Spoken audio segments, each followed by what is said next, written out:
I call now Ms. Albana Vokshi from Albania. The floor is yours. Thank you, Chair.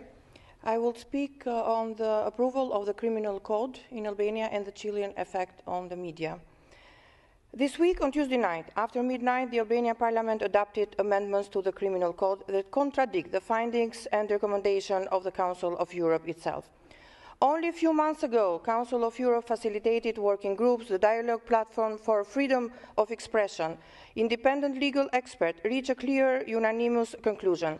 Defamation and insult must be fully decriminalized, without exception, without registries, without conditions. Criminal law, they warn, creates a chilling effect on journalists, civil society, whistleblowers, and all those who speak for the public interest. Yet, instead of implementing this recommendation, the socialist majority in the Albanian Parliament chose a different path. Against the advice of this Assembly, OSCE, ODIHR, EU, and against repeated calls from international and national journalist organizations, defamation remains a criminal offense.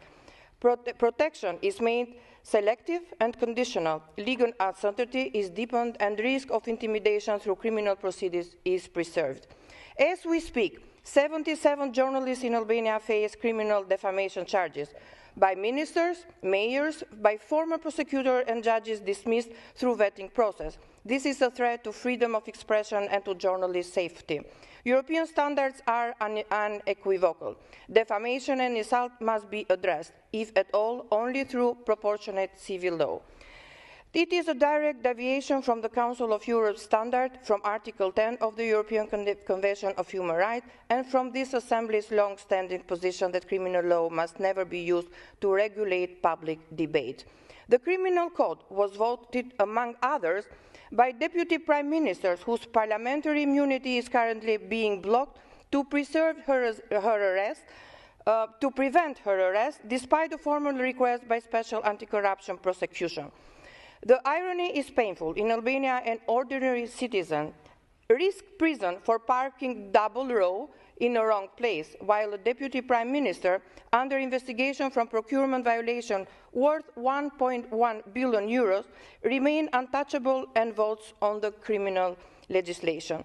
6 weeks, Albanian Parliament has deliberately refused to examine SPEC's request.